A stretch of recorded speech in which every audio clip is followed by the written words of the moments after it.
আকাশবাণী কলকাতা জেলার চিঠি নদিয়া থেকে পাঠিয়েছেন আমাদের সংবাদদাতা অনুপম মোদক। নদিয়া জেলায় জাঁকিয়ে পড়েছে শীত, বাজার ভরেছে নানান শাক সবজিতে। তবে এবার শীতে সবজির দাম ভালো পাচ্ছেন কৃষকরা। মটরশুঁটি, বেগুন, পেঁয়াজকলির দাম অন্যবারের তুলনায় একটু বেশি মিলছে বলে তাদের দাবি। এদিকে সকালে ঘন কুয়াশার দাপটে জেলার বিভিন্ন নদীঘাটে মাঝে মাঝে বিঘ্নিত হচ্ছে ফেরি চলাচল। শীত মানে নলেন গুড়, আর গুড়ের মূল উৎস খেজুরের রস। তবে এবছর অন্যবারের তুলনায় খেজুর রসের উৎপাদন কিছুটা কম বলে জানিয়েছেন শিউলিরা। ফলে কৃষ্ণগঞ্জের ভাজনঘাটে নলেন গুড়ের টিউব তৈরিতেও ভাটা পড়েছে। এ পর্যন্ত সেখানে মাত্র 40,000 টিউব নলেন গুড় তৈরি হয়েছে।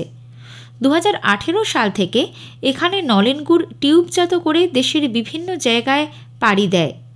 এরই মধ্যে শুরু হয়ে গেছে নদিয়ার মাছদিয়ার বিখ্যাত গুড়ের হাট। মিষ্টির দোকানগুলিও ভরে উঠেছে নলেন গুড়ের সন্দেশ, রসগোল্লা সহ নানান রকমের মিষ্টান্নে। নদিয়ায় কৃষকদের কাছ থেকে সহায়ক মূল্যে ধান ক্রয়ের কাজ দ্রুত গতিতে এগিয়ে চলেছে। জেলার খাদ্য নিয়ামক অভিজিৎ ধারা জানিয়েছেন, এ পর্যন্ত জেলার 32টি ধান ক্রয় কেন্দ্র থেকে 1,07,000 মেট্রিক টন ধান ক্রয় করা হয়েছে। গত এক মাসে জেলায় ধান ক্রয়ের হার বেড়েছে অনেকটাই। কৃষকরা সর্বাধিক 90 কুইন্টাল পর্যন্ত ধান বিক্রয় কেন্দ্রগুলিতে বিক্রয় করতে পারবেন বলে কৃষি দপ্তর সূত্রে খবর। সম্প্রতি রানাঘাট শহরে লালগোপাল উচ্চ বিদ্যালয়ে ইংরেজি মাধ্যমে পঠন পাঠন শুরু হয়েছে। পঞ্চম শ্রেণীর 50 জন পড়ুয়াকে নিয়ে শুরু হলো এইভাবে পাঠদান। আন্তর্জাতিক ভারত বাংলাদেশ সীমান্তে কুয়াশার সুযোগ নিয়ে পাচার রুখতে বিএসএফ নিরাপত্তা ব্যবস্থা জোরদার করেছে। সম্প্রতি বিএসএফের 84 নম্বর ব্যাটালিয়নের জওয়ানরা সীমান্ত অঞ্চল থেকে বিপুল পরিমাণ মার্কিন ডলার উদ্ধার করেছে।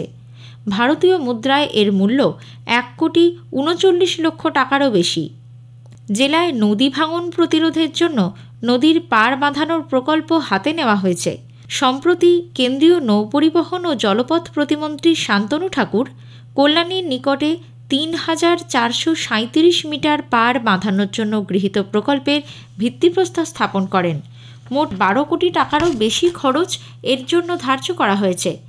আগামী মাস থেকে এই প্রকল্পের কাজ শুরু হবে, সম্পূর্ণ হবে আগামী 10 মাসের মধ্যে।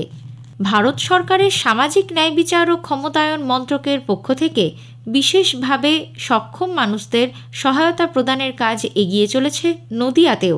গত সোমবার কল্যাণীর সেন্ট্রাল পার্কে দিব্যাঙ্গ মানুষদের হাতে তুলে দেওয়া হয় ব্যাটারি চালিত ট্রাইসাইকেল সহ নানান সহায়ক সরঞ্জাম। নিউজ পেপার অ্যাসোসিয়েশন অফ ইন্ডিয়ার পক্ষ থেকে রানাঘাটের সাংসদ জগন্নাথ সরকারকে এবছরের সেরা সাংসদ হিসেবে মনোনীত করা হয়েছে। সম্প্রতি দিল্লিতে তার হাতে স্মারক তুলে দেওয়া হয়। সংস্থার পক্ষ থেকে 31তম বার্ষিক সম্মেলন উপলক্ষে এই বিশেষ সম্মাননা জানানো হয় তাকে। কল্যাণী বিশ্ববিদ্যালয়ে কয়েকদিন আগেই অনুষ্ঠিত হল দুদিনের 6ষ্ঠ আঞ্চলিক বিজ্ঞান ও প্রযুক্তি কংগ্রেস। বিশ্ববিদ্যালয়ের উপাচার্য অমলেন্দু ভূঁইয়া এই অনুষ্ঠানের উদ্বোধন করেন। নদিয়া, হাওড়া, 2 চব্বিশ পরগনার বিভিন্ন কলেজ ও বিশ্ববিদ্যালয়ের প্রতিনিধিবর্গ এতে যোগ দেন। ছাত্র সপ্তাহ উপলক্ষে নদিয়ার ভাতজাংলা কালীপুর হাই স্কুলে আয়োজিত হল পিঠেপুলি তৈরি এবং খাওয়া ছাড়াও আরও নানান অনুষ্ঠান। পিঠেপুলি তৈরিতে হাত লাগান স্কুলের ছাত্রীরা ও অভিভাবকগণ। গত 2রা থেকে 8ই জানুয়ারি রাজ্যে সব স্কুলেই পালিত হয় ছাত্র সপ্তাহ। এই উপলক্ষে নদিয়া জেলার সব স্কুলেই আয়োজিত হয় নানান অনুষ্ঠান। তবে পিঠে পুলি তৈরি করা এবং খাওয়ার মতো অভিনব অনুষ্ঠান জেলায় আর কোথাও দেখা যায়নি। এছাড়াও এদিন চলে পুষ্প প্রদর্শনী ও প্রতিযোগিতা, অঙ্কন প্রতিযোগিতা, বার্ষিক পরীক্ষার পুরস্কার বিতরণী অনুষ্ঠান সহ আরও নানান অনুষ্ঠান। উপস্থিত ছিলেন মাধ্যমিক শিক্ষা বিভাগের জেলা বিদ্যালয় পরিদর্শক দিব্যেন্দু পাল এবং অবর বিদ্যালয় পরিদর্শক আর্য রাহা। জেলার চিঠি শেষ হলো। নদিয়া থেকে লিখেছেন আমাদের সংবাদদাতা অনুপম মোদক।